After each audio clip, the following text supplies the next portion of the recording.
Welcome, welcome, welcome. Hey, how are you? I'm fantastic. How are you? It's a wonderful Wednesday. Hello? Yes, it is. After an interesting Tuesday. Right.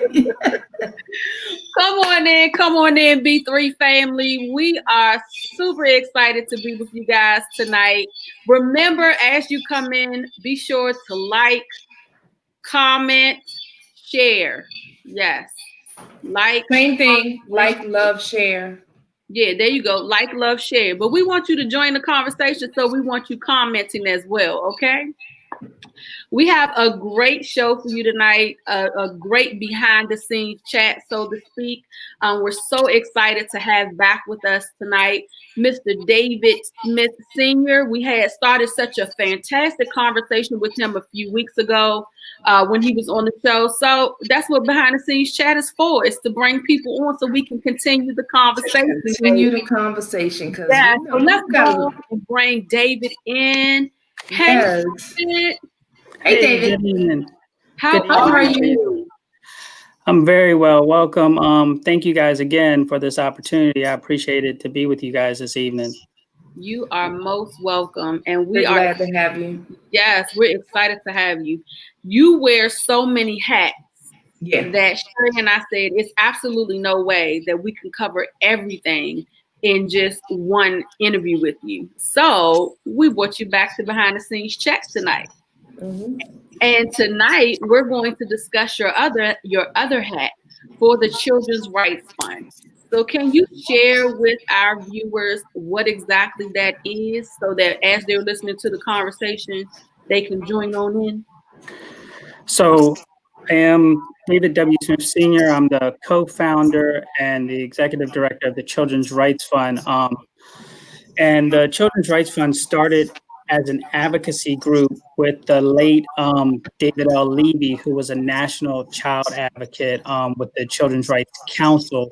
And our mission is really just to, advocate, but also legislation and policy reform, and then also service support and resources. So we started this organization back in 2011, and it was really just to help families that were going through, custody or child support matters, and then co-parenting and shared parenting.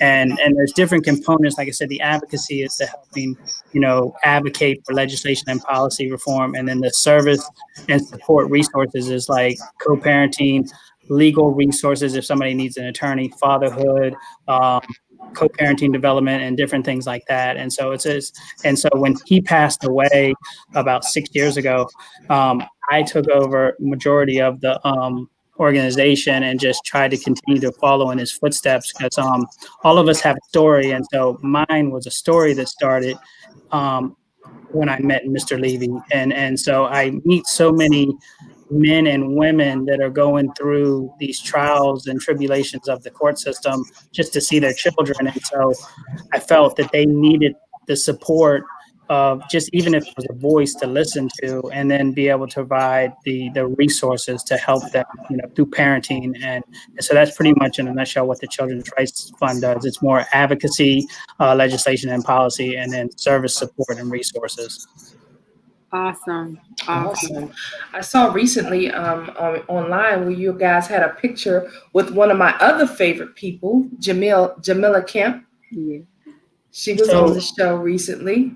Jamila is a great friend, and I met her as a parent who was going through, a separation. And I'm not going to give too much of her story, but I was going through that situation, and that's how I met her. But she also is an excellent resource for, education, So that was one of I connected with her, though, through the Children's Rights Fund because of her situation she was going through with her son and family situation. You know what? Let's just keep it real. Yes. Okay. Let's want to keep it real. Yeah. Let's just keep it real. What are some of the main issues that you think are, what is that main issue that has a lot of drama held in that process? What is the thing that keeps the drama going? You know, a lot of people, when you're in a relationship as an adult relationship and it fails or falls apart and you have a child, a lot of times the parents tend to look at their situation and forget that they have a child. And so they take out their own animosity and bitter, ills towards each other and use the child as a pawn or to pull back and forth for power and it's sad because ultimately I'm an advocate for children. I want to see that the children have access to both parents, being that both parents are fit and not providing any abuse or domestic situation, whether that's mom or dad. And Mhm. I find that a lot of times people use the child as a way to gain access, whether it's through custody, and child support and just as a way to get back and at the other parent because of the hurt that they put that parent through. And so relationship fell apart, but you know what, the relationship with your child should not fall apart. Right. You just go your own way, but let your child have access to both of you. Yeah, I remember my children were 2 weeks old, and I said to him, I said, "Don't you allow nobody or nothing, not even me, my mother, your mother, or nobody else, to come in between the relationship that you have with your children." Like it just, and I guess that mean I don't know if that means you're at like a different level of emotion at that point, but totally, it was being a parent is not about you. It's totally about those babies. And I noticed that you guys do a lot of work with doing services so that people don't have to go into the court system. Is that right? So my philosophy is that it's best if you can find a way to mediate and Mediate. co-parent before entering the court system. And I'm not gonna and the court system has gotten a lot better with certain resources, but there are still archaic, outdated statutes of law that you know sometimes lawyers tend to use to their advantage. If you're a client and if you're representing a client who wants these things, and the attorney is like, you know what, I'm going to have to follow what's behind the statute of law, and you got one parent trying to cooperate and co-parent, it becomes a tussle, and then judges just look at the statute and say, well, these are the best interest factors, this is the statute, one Right. parent this way, and so it becomes kind of tough. So what we try to do is intervene and give them those resources and support to say, hey, develop a parenting plan, try to co-parent, put something in writing, and then take it to the court to have them as a legal document, but not have fight and battle in the court, lose all your money, all the savings that you're using for your children. I mean, co-parenting is where you keep your resources and put those funds into your children. But when you're spending $30,000, $40,000 on legal fees, you have nothing to show for, and then Yeah. the child support orders, legal fees, and it just becomes, I call it a disservice on the children. And so, and the court system, like I said, they are getting better. I'm not here to bash them. I mean, at one point I probably would have, but I'm seeing that they're trying, but there's still more work. And it takes, like I said, the advocacy part and the legislation and policy, changing some of the laws and statutes that are outdated so that judges understand, and then also an education component, being able to provide judges with understanding of what parenting and co-parenting and fatherhood development and how important the role of child development plays, and giving those training support for judges to make those better decisions. Because if you're making the best interest decision on a child, you got to know what they need, not just what the law states, because some of those things are outdated. Yeah. And that's so true. Like you have to look, to me each situation is different. So I don't think you can cookie cut every situation. And sometimes I feel like when you get involved in the court system, you're getting a cookie cutter situation. Whereas and it stops people from looking at that whole picture to really see how the child is benefiting, right? We're taking some things into consideration, and we see that time and time again with just different families that have gone through the system where it seems like things are being done unjustly. You know what I mean? Or just like because it was in a system. Oh, because we're in this system, you automatically have to pay this much for child support, and not taking into other factors of what else is in the situation. You know what I mean? And then sometimes you got people who will go and again because they are wounded, right? They fabricate things to make it seem like and appear like it's something that it's not. Yeah. If you haven't looked at the whole picture, you're going off of this one person's word, and it sends a tailspin. You know what I mean? I remember when people used to say to me, they'd be like, I would take him back to court for moderation. And I would, if I were you, I would listen, I don't have time or the energy to keep running up to Upper Marlboro. You know what I mean? I just I don't have it in me. I could care less. Like I have to focus on the kids. I can't keep running back and forth, tit for tat, like, oh, you got another job? Oh, okay, well, let's go back up there. I don't have that type of energy. Like I just didn't. It just didn't make sense to me to just keep doing that. But I know people that do it all the time. Like, And the court system really, that's what backlogs them and gets them frustrated. And that gets judges frustrated too, as when you're running back and forth through the court system, it takes away from the ones that really need it. Like say if there's a child that's in an abusive domestic home that really needs to be heard and be pulled out of that home, but then you got bitter parents fighting in the system, taking up time.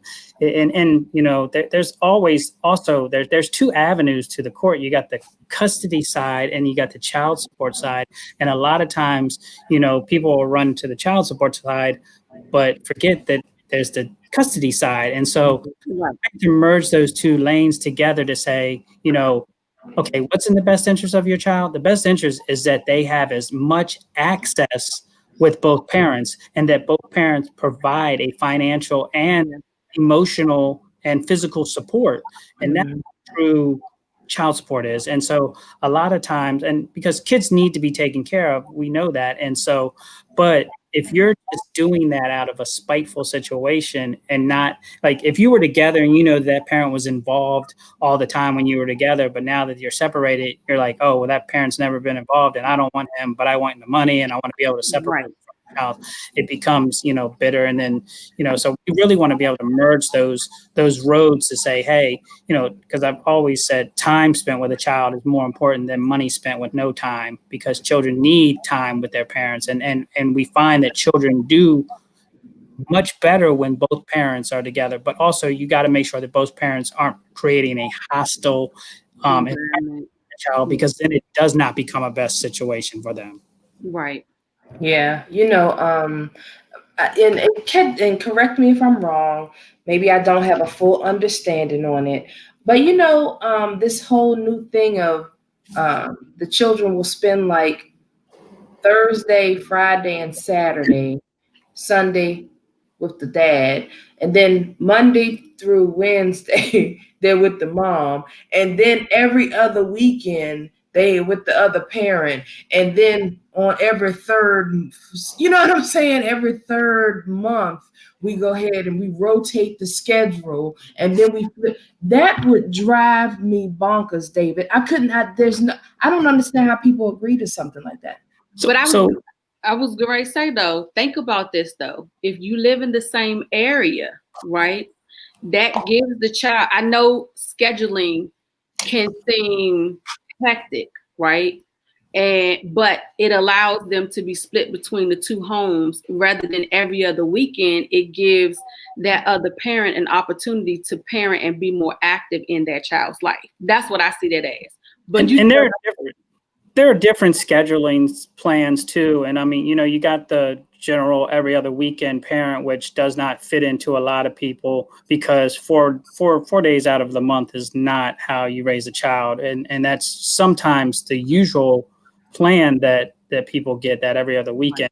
But there are plans where, you go from week to week, where the child is with one parent 1 week and then with the other parent 1 week, or that 3-4 schedule where they're on 3 days and then 4 days and then it flips. But that's where you have to have, cooperation. And then you also have to understand too, like distance. And like I was talking to Sherri, I think I was talking to Lynn earlier when we were, is now if we're in virtual learning, we're having a lot of parents saying, hey, let me modify my order because I don't travel my child back and forth to school. I could spend time with my child 1 week and then the other week with, the other parent. So you're seeing a lot of that coming forward now. And it's like, we shouldn't have had to take a pandemic to help you guys understand that this child needs access to both of you. But it does become difficult when families live apart, and I've seen parents. Maybe I was just scheduling is challenging, and then I think because I am an alpha female, like I very much am, but it would just bother me so much to see that their schedule was so off that would bother me. I don't know. I'm just glad that I didn't have that type of situation. But and making sure that the schoolwork was done and making sure that the assignments were turned in, and that would bother me. It would bother me so bad. Yeah, but you would have to trust though that you would have to you have to trust. But see, that goes back to what we always say is that they might not have been an excellent partner for us, but that doesn't mean that they're not going to be on point for their child. You know what I mean? Like me personally, I kind of had that a little bit between my dad and my mom because they got divorced early. I mean, really early on in my life. But being able to not have a strict every other weekend schedule between my mom's family and my dad's family really helped me have a relationship with both sides of my family and with both parents. Whereas if it had been every other weekend, I can't say I would know my dad that well. Because I guess it would depend on the parent too, because always had an open door concept. I always had the please, like help out, please show up and help, and it wasn't ever taken. You know what I mean? So I guess knowing that you don't have that type of support too, it's like, you know what, if I have to do this, then let me do it. You know what I mean? And if I know that I have to do it like this, then let me do it. Because, it would just leave the kids in too much of a quandary. And I think as children are younger, they and I tried to explain to some parents, I was like, as your children are younger, they need you more because as they get older and become teenagers, they're out doing their own thing. They're with their friends. They don't, spend time with mom or dad. I was like, it's good to try to establish that relationship and keep it going when they're younger, because then maybe as they get older, they'll say, hey, let me go back and see mom and dad for a minute. But if they're separated from mom and dad at a young age and then they get older, they're like, I definitely don't want to be with either one of you because, I saw as a child. Yeah, that's right. And it's so true. I always, and like I said in the beginning, I said, don't let anybody come in between that relationship. But at the same time, like not understanding how important it was to establish that relationship young. Yeah. Establish it young because you won't have to worry about it when they get older. Yeah. And I have one. You got to get one, right? Like I have the relationship because they're here, but you have to get one. And if you're not showing that you're going to do that, then eventually as they get older, they won't pay you any attention. That's not anybody's fault but their own.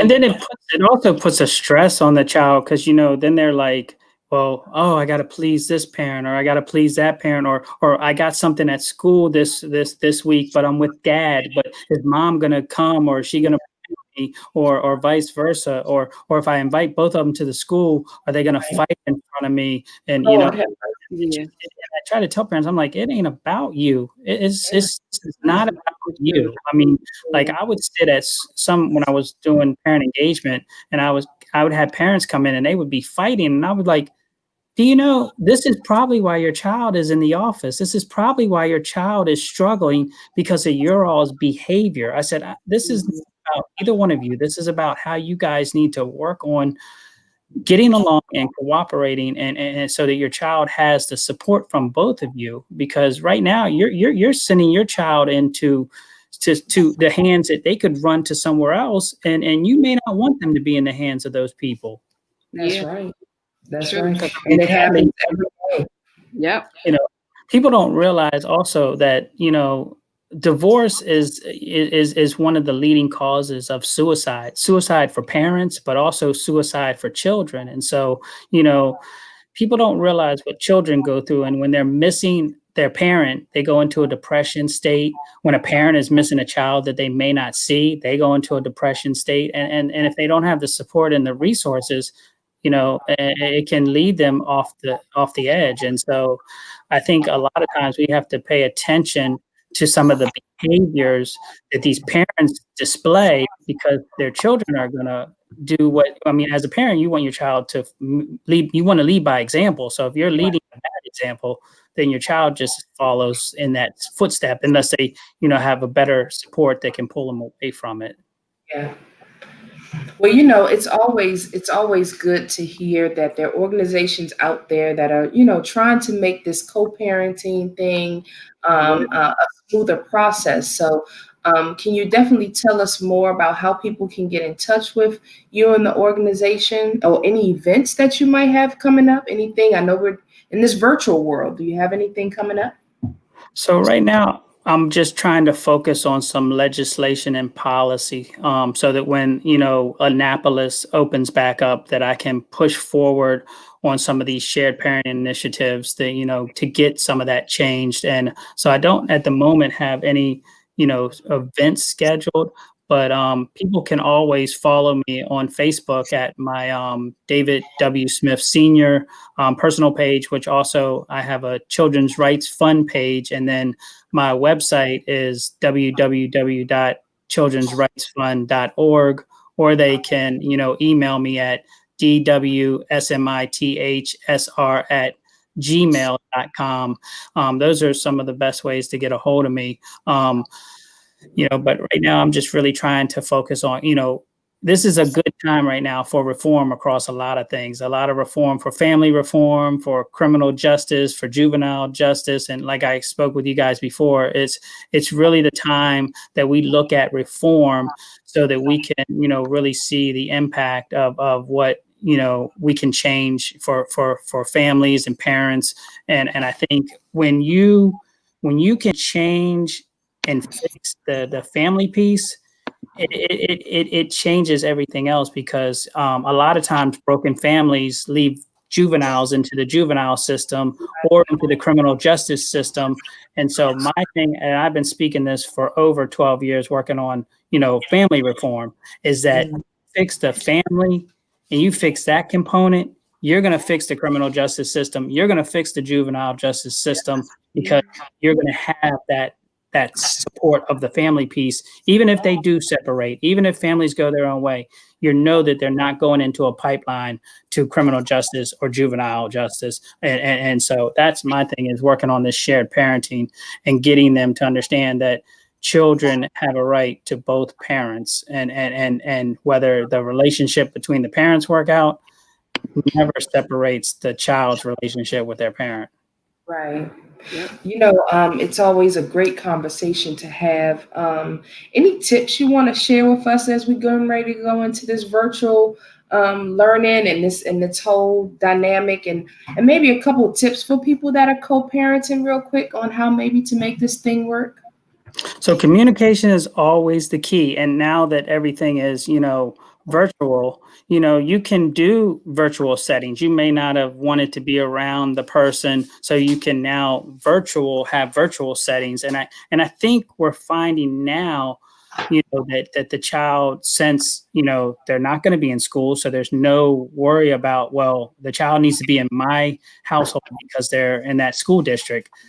Your child can do virtual learning from both parents, even if it's not in that school district, because they have the access to the devices. So I would recommend that parents start looking at how to, allow their children to go back and forth between parents, households. And then it also helps because there may be a parent that can help that child. So let them help them. But if you separate them, that's just a resource that you're losing out on.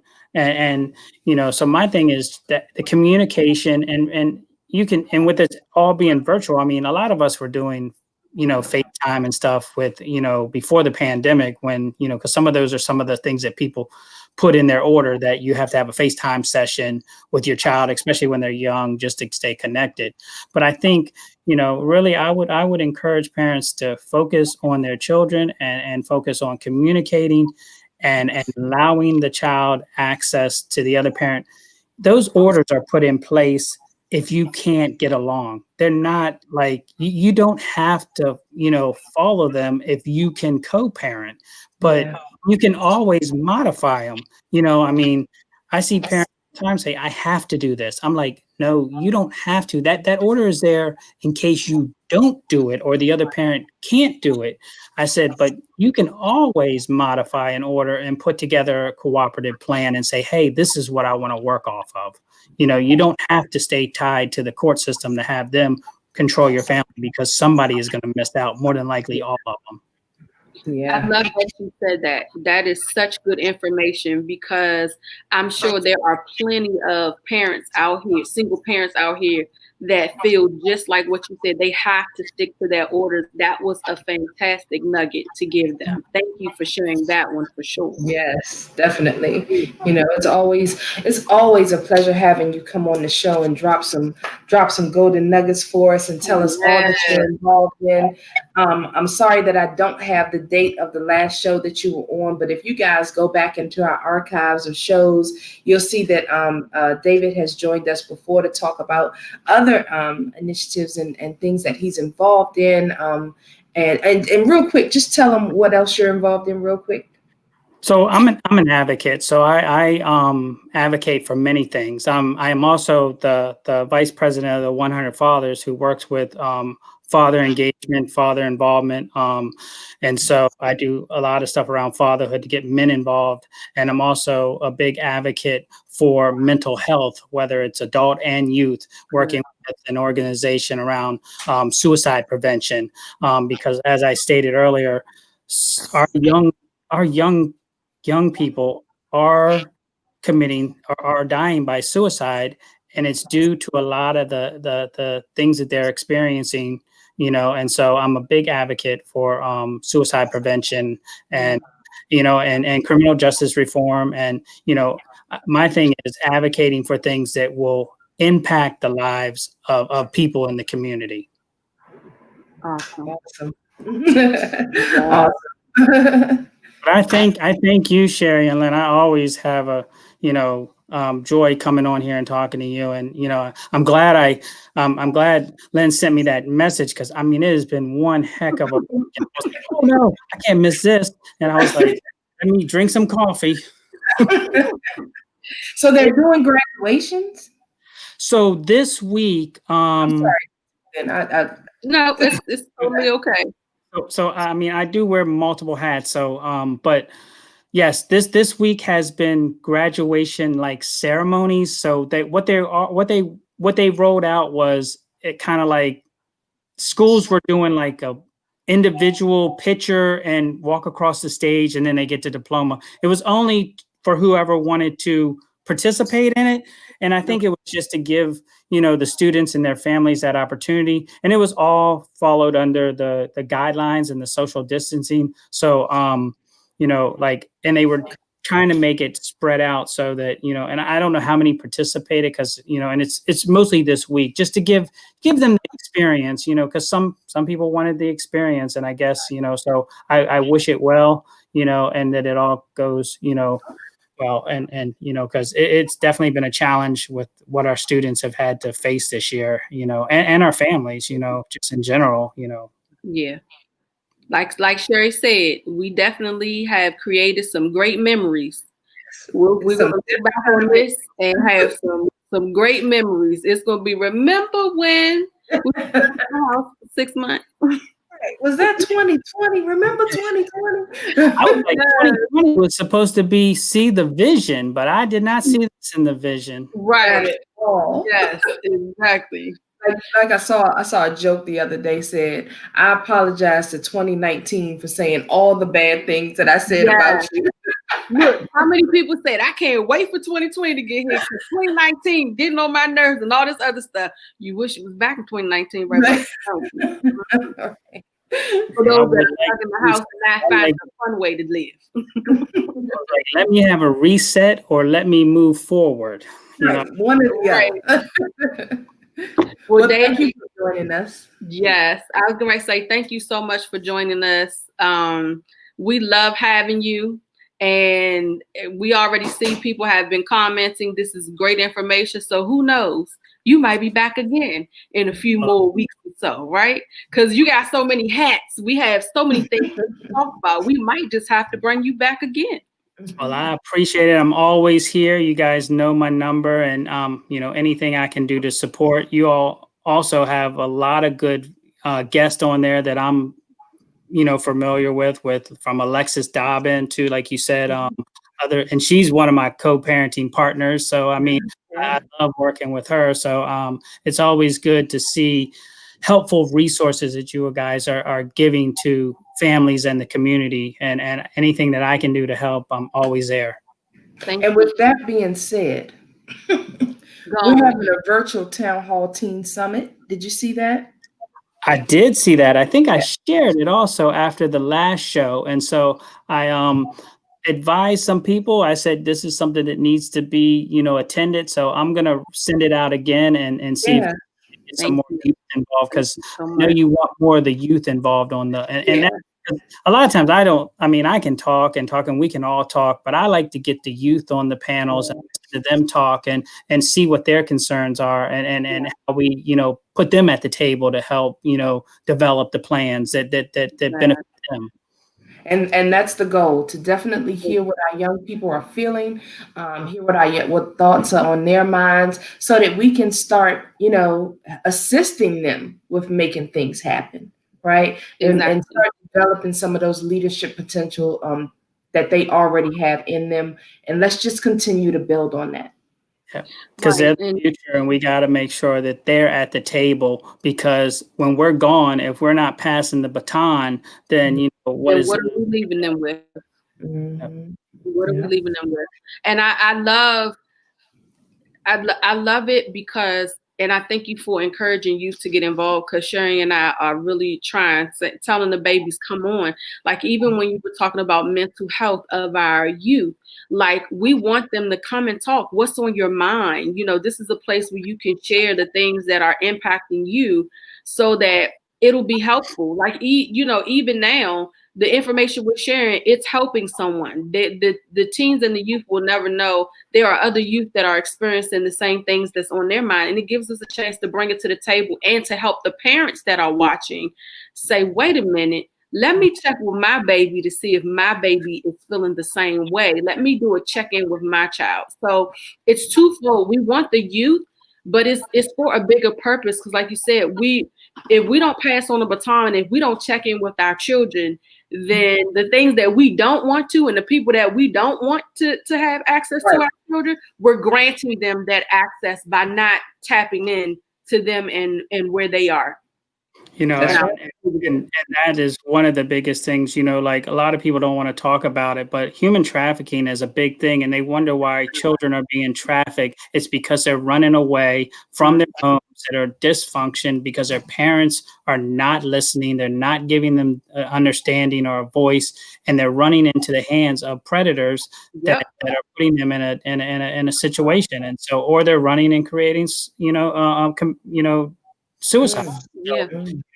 Our youth have so many things that they're going through, but a lot of times we give them a snippet, but we don't listen to the whole story. And it's like, because parents just, you got to sit down and listen. That's one of my biggest things, is like, listen to your child and hear what they're saying.